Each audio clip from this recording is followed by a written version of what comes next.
Yeah, I mean, not just the West, everywhere. You're saying America, but trust me, it's much, much worse everywhere. Like, that's most people. That's like, yeah, I mean, that's why maybe you're so frustrated, like, because just to walk among them, you feel like you're operating on a different plane, right? Well, when I at the job that I work at, I mean, I've got a boss who's one level over. He's a good guy, but most of the rest is Yeah, they just walk around in fogs. They just do. yeah, yeah, And my wife says, just be a zombie. And I told her it's difficult though for me to be a yeah. zombie. Though I when I see things, uh, in my play that I'm writing today, I was just working over a section about a week or two ago, two times driving to work early in the morning, around this time in the morning or earlier.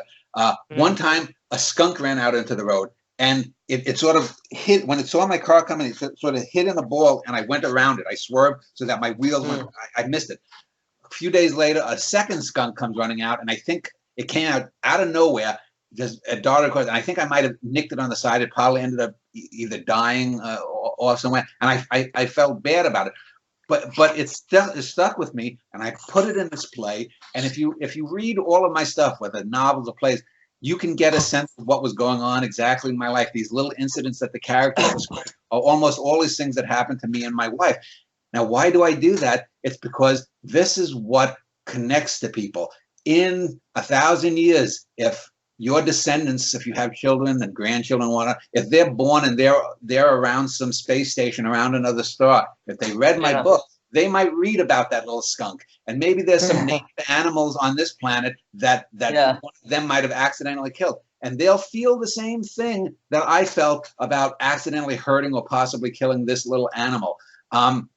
And that connects, and to get back to Moby Dick, there are moments like that in Moby Dick that connect, yeah. that in a lot of other, uh, even some great stuff you don't get.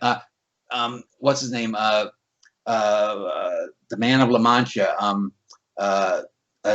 Miguel Cervantes, Don Quixote. Even in a book like that, which has great moments and is one of the most important works of fiction up until that point in the early 17th century, you don't get those moments of recognition that Mm. you do in something like Melville. Melville, even though he came 250 years after Cervantes, there's a big gulf between them. And that's one of the things that makes Moby Dick special, just to get back to it. But go on. Yeah, yeah, but this is a fantastic point what you said.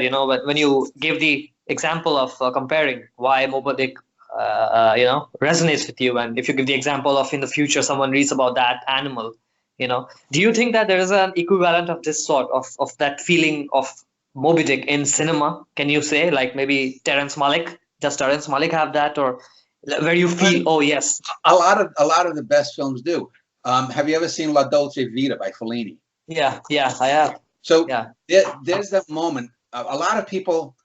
What really amazes me, if I were to pick, say, the two best films that I've ever seen, yeah, be La Dolce Vita and 2001: A Space Odyssey. Now, I think both of these films are horribly and critically not given the due. Yes, 2001 is often and rightly called the best science fiction movie, but it's called dull, it's called unemotional.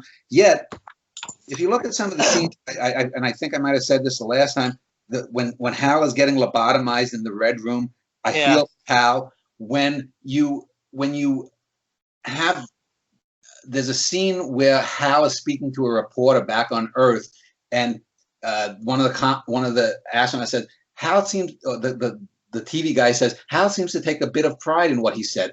And the mm, astronauts say, yes, he did. There are little moments that give you clues to character that if all you're seeing is, oh, these are two guys scraping green goop to eat, you're going yeah, to miss. In La Dolce Vita, for example, one of the criticisms about that film is that there's no narrative. Well, what do you mean there's no narrative? You have a main character. He goes through a series of adventures. He has a compelling arc, and he has other characters that appear in different scenes. The film starts off with him having sex. Well, it's the second scene, sex with this beautiful woman played by Anouk Aimee. She's mm, a rich girl. And then towards the end, at the party, there's that great scene where she leaves him alone in a room and she goes to another room and she's speaking into a fountain.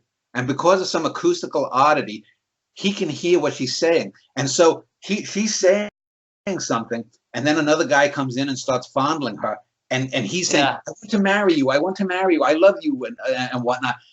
And she has no idea that she's getting felt up by this other guy. And it's such a great moment that gives you insight into both of these characters. And there's the little girl that he's typing. There's so many more, and then she comes back at the end with the monster that's pulled up, and she's waving. He can't hear what she's saying, and he doesn't care because he's such a dilettante and such a fop that his life is doomed. These are these little moments that stand out. But people want explosions. They think a character arc is having someone crying at a bed when someone's dying. I've interviewed enough actors. As actors call those the money scenes that they send into Emmy Awards or Oscar Awards.